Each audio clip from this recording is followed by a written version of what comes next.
From billion-dollar luxury acquisitions to AI changing the way which we discover products, you're listening to This Week in E-commerce.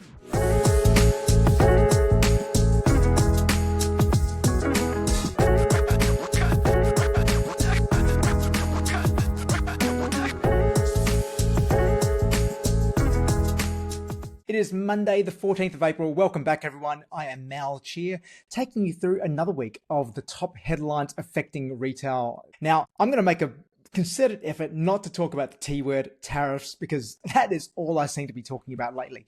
And I'm going to be covering kind of everything else, of which there are three huge stories which have really broken in the last week. Number one being, in the last few days, the acquisition of Versace by Prada. Also a growing trend around ghost stores. And finally, AI and how that is reinventing the way in which we discover products nowadays. But before we go into that, the elephant in the room right now, if you're living in Australia, is around the federal election. That is going to be coming up very shortly in early May. And leading into that, both political parties have really kicked off their campaign in the last week. What's concerning for retailers, though, is the amount of money which is being spent on advertising. I saw a report this morning showing that $24 billion was spent on political advertising over the last 3 days. So if you're seeing your CPMs and your CPCs start to increase across all your advertising platforms, now you know why. All of that inventory is being taken up by political ads. But luckily, it's a fairly short campaign, unlike the US campaigns, which do tend to last for months. So in a few weeks, we should be completely out of this. And also, it's going to be Easter this weekend. And typically, if you look at your sales data around Easter, from Good Friday to Easter Monday, not a whole lot happens. Everyone is on vacation. So if you can survive the next few weeks, you should be laughing. But in terms of what the actual policies are, it's really interesting to note how both parties are aiming for tax refunds and tax deductions as being key features of their election promises. In both cases, it will lead to a short-term cash injection into consumers, but ultimately lead to an even greater deficit in the budget. In addition to that, there's policies around first home ownership and encouraging more people to enter the housing market. Without getting too much into economic policy, I feel that this will cause the prices of houses to actually increase if the parties go down that path. So we're going to put all that aside because I don't want to make this into too much of a political podcast and dive straight into the first story. Getting into the first story, which is about Versace and how they have just been acquired by Prada. These are two of the oldest luxury houses in Italy. This is a pretty significant acquisition to bring both of these houses underneath the one umbrella, similarly to how the French luxury houses like LVMH and Kering have been able to amalgamate many brands underneath the same umbrella, allowing them to be quite nimble in terms of how they operate and really be able to leverage economies of scale. But in this particular deal, Versace was acquired for $1.4 billion USD from Capri Holdings. Now, Capri had only bought Versace back in 2018, so not even 7 years ago, and purchased them for $2.1 billion. So this is a pretty significant loss which they're taking on this asset, so a $700 million loss. And part of this was because under Capri's ownership, Versace was struggling to meet their growth targets. Matter of fact, when Capri purchased Versace, they were saying that they were going to be able to double sales. But they've clearly haven't been able to do that because underneath their stewardship, they've made several missteps, including identifying Hong Kong and Macau as being independent countries of China, which in the eyes of the Chinese luxury consumer really damaged the brand. But also when the pandemic hit as well, Versace was more hit than most of the other luxury brands, some of which actually managed to perform quite well, as we've talked about previously. But in Versace's case, they were unable to weather that storm. And so therefore, Capri took a massive hit in terms of the performance, ultimately leading them to sell. And like I mentioned before, you can see that this is a step towards Italian luxury following the same French route, where you've got all these different brands and able to be able to grow together. Now with Prada and Versace, they're going to be able to challenge the French dominance of luxury, which has really been the case for the last decade or so. Because I remember back when I was growing up in the 2000s, Versace was everywhere. Versace was one of the preeminent brands back in the early 2000s. Some of you may remember the Versace hotels in the Gold Coast, amongst many other places. They were the epitome of that really opulent, extravagant luxury. But in the last several years, we've really seen people retreat back from that positioning. So you contrast that with the fact that Versace owned that level of flamboyance, of sensuality, of glamour, with Prada, where Prada have a very minimalistic aesthetic. So where Prada have been able to more keenly tap into this whole movement around quiet luxury, whereas Versace has been the opposite. Now with both these brands coming in under the same roof, it's going to be really interesting to see how Prada is able to navigate that, to be able to navigate both these two distinct brand identities. Because if you look at the French model with LVMH and Kering, the brands they've been able to acquire and bring under the same roof, they've actually allowed to shine on their own as standalone brands. So whether being able to do this with both Prada and Versace, Versace will be able to maintain its own identity, or whether it's going to become more like Prada. But also when you factor in that this has been financed by $1.5 billion of new debt, this creates the extra pressure to be able to turn this around quickly and generate quick results. So you'd imagine that the Prada team would have some really clear ideas about how they expect to be able to turn the ship around with Versace and start making growing revenue, profits, and therefore being able to service that debt. Because while luxury is one of those categories where in a recession, if executed well, can continue to grow, this is going to be a really interesting challenge for the Prada team to see how they can balance them and Versace's distinctive voice while being able to achieve some level of operational scale in order to improve performance and therefore profitability. Because also luxury consumers at the end of the day aren't buying the commodity. They are buying into that brand's DNA. So it's really critical for Prada to ensure that they can maintain Versace's clear DNA. So looking at the broader spectrum of acquisitions, it's super important to make sure that they are strategic and well thought out, and that you do look into complementing what your existing strengths are rather than just duplicating it. Prada, from the outside looking in, have bought a brand which was completely counter to their aesthetic. And by doing this, they're able to tap into a broader stylistic range of consumers and hopefully as a group be able to grow. Moving right along to our second story, and this is one which I've seen a little bit over the last several months, but there was a story in The Guardian which really caught my attention, which is about the rise of ghost stores, in particular ghost store scams. Now, if you haven't heard of a ghost store before, what it is a fake online retailer who's posing as a local bricks and mortar boutique. They put out a narrative on there about how they're a local business which has been founded by a couple, has been around for 10, 15 years in the community, being able to service everyone in the community through their particular style of fashion. But unfortunately, due to hard times or due to retirement, they now unfortunately have to close. So they're really pulling on these heartstrings, really focusing on the fact that, they're ethical, sustainable, delivered so much value for the community. But now, because of hard times, they need to close. Therefore, they need to run some sort of massive sale. What they've actually found when they look into these a little bit more, and this Guardian investigation, is that these brands don't actually exist. They don't actually exist in the bricks and mortar world. They are 100% online brands. But when you look at the registration, you look at the ABN, you look at any of that information, there is no actual physical store. The ABN was only registered 1 month ago. And there's really no visible footprint of this store anywhere. But the lengths which some of these scammers have taken is quite extreme, where they're out there creating images, they're using ChatGPT to generate AI photos of the owners standing in front of a storefront, superimposing it into local neighborhood streets, so it looks legitimate. But when you go to those streets, those stores don't even exist. And they're finding that these scams are growing in prevalence, and more of them are all over the place. And I know myself, I've been served with at least 2 or 3 of these in the last couple of months. And at face value, it looks legitimate. But when you start looking at it, you realize there's not a whole lot there. The emperor is wearing no clothes. And in particular, when you start looking at the products they're selling as well, a Google reverse image search will quickly show you that it's a product which you can find on AliExpress or some other cheap marketplace like that. And typically when someone has bought from them before, they find out that it's not being shipped from Byron Bay or Fortitude Valley. It's being shipped from overseas. and takes weeks and weeks and weeks to come. All the contact details go to generic Gmail accounts. There's no actual face or person behind there, or customer service doesn't even respond to you as well.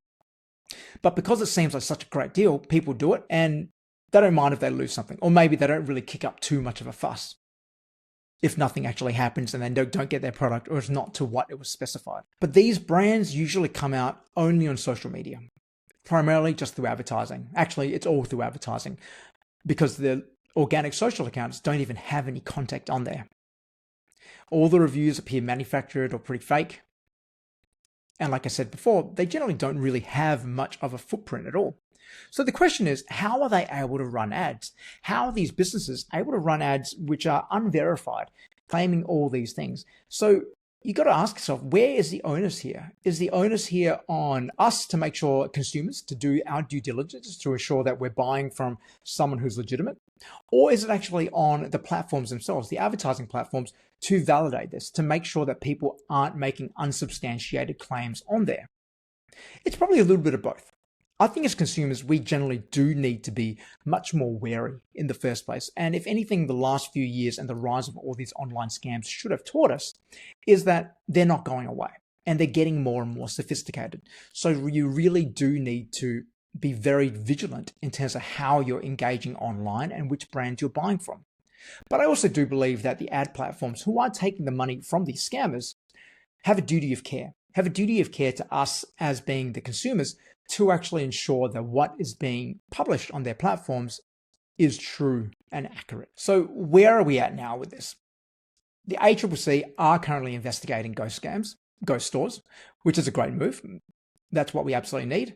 But also I believe that there needs to be greater classification around misleading and deceptive conduct as well, particularly when you can see in the comments on some of these Facebook ads that it's a scam, that platforms like Meta or Google need to actually start flagging this content if there is a lot of complaints about it. Where there's a lot of complaints, there should be some sort of investigation and content should be labeled as such. Not to say they shouldn't accept the advertising dollars, because it is still advertising dollars, but they should still put something around it to make sure that consumers are protected. But also, for consumers' point of view, if you are going to buy from a store, maybe you do need to check the ABN. Maybe you do need to check that this brand is actually authentic and is who they say they are. But as retailers, though, this just adds more mistrust, that people are going to be second-guessing everything you do if you behave in a way which appears to be incongruent with what they expect. What I mean by this is that if you have a store which has AI-generated content, or just doesn't seem just right, or doesn't have enough reviews, it will cast doubt in consumers' minds.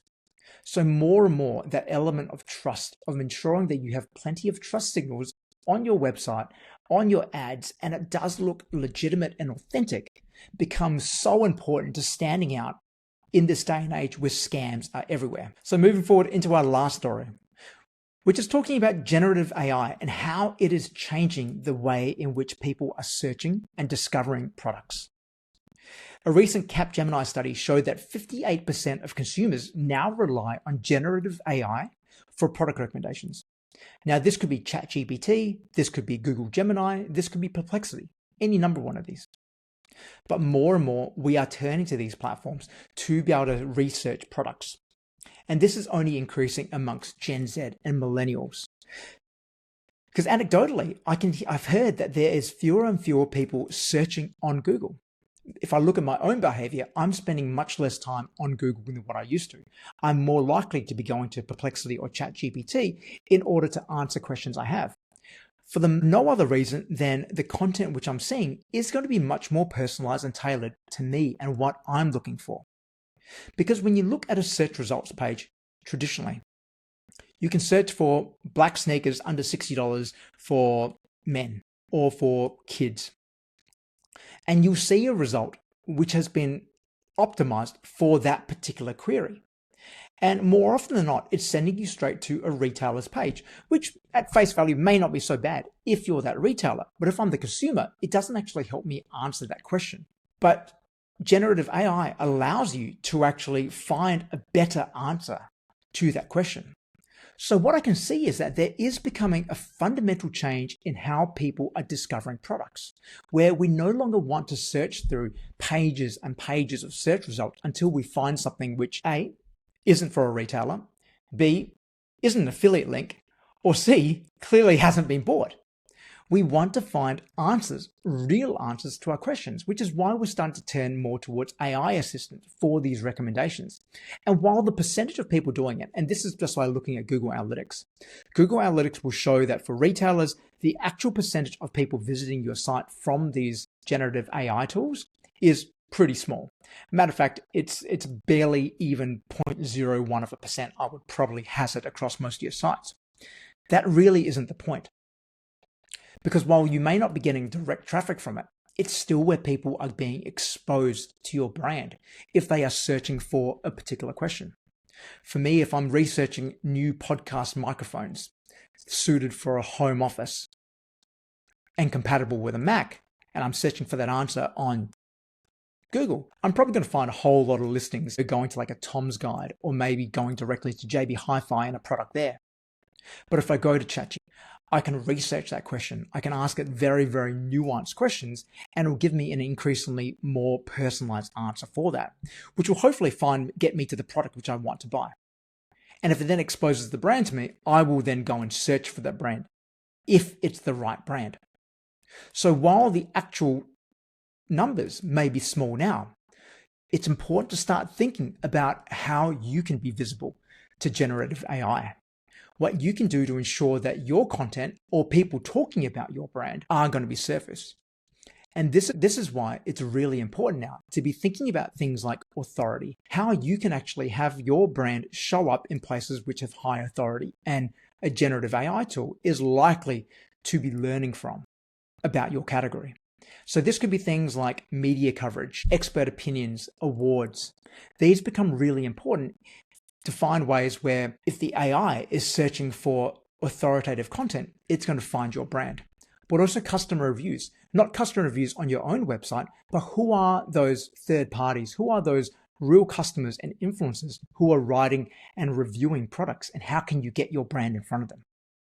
And also looking at the structured data on your website as well. How can it be structured in a way where it's easy for the AIs to be able to go there and scan your website and extract the content from there. So right now you need to be thinking about how you're optimizing your content, how you're ensuring that you have comprehensive markup across all your site. All your product specifications are really well laid out. So you've got machine readable format. How do you ensure your content is easily organized for AI to crawl? Then how do you need to focus on media visibility? How do you ensure that the right people are aware and talking about your product? This is about engaging and building relationships with really credible influencers and experts in your space, but also soliciting real reviews from them, from people who are known for putting out high quality content talking about your space, and ensuring you have lots of visibility across diverse channels on this as well, that you're not just relying on a single channel. But also authority, looking at ways where you can actually win awards and be positioned as being the best in a certain area. And even if you're going particularly niche in this space, that's okay too. You don't need to be the best in the category, but you could be best in the subcategory of your category.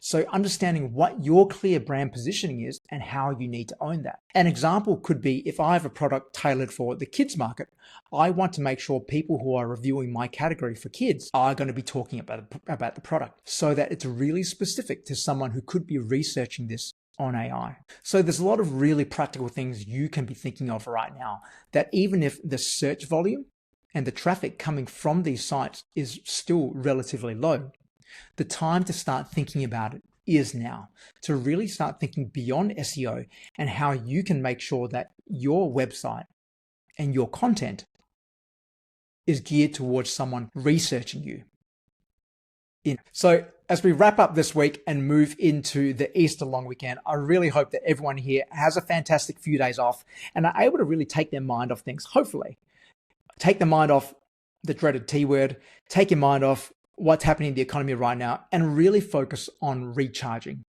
and getting ready for what's to come after this, because we've got a couple of crazy weeks. We've got Easter followed by Anzac Day. So if you're like me, you probably have quite a few people on your team who are taking fairly extended leave, which means that as business owners, you're probably going to be the ones stepping up. Business owners or leaders, I should say. So if you are those, make sure that you take this time to fill your cup so that you can come back next week engaged, invigorated for a few short, sharp, intensive days before taking another long weekend. And we get into Q2, 3, and 4 of the year, as well as a federal election. So on that note, keep innovating, keep growing, and keep selling. And we see you here next week for This Week in E-commerce. And also a quick shout out as well. Retail Fest is coming up very, very soon in May. So make sure you find out all about that. There are hosted retailer sessions. So if you are a retailer and do want to attend, make sure you apply for those. But also in Adelaide, if you are going to be here, we are hosting the Adelaide Retail Roadshow on May the 6th, Tuesday, May the 6th. So look out for more information about that. I hope to see you there.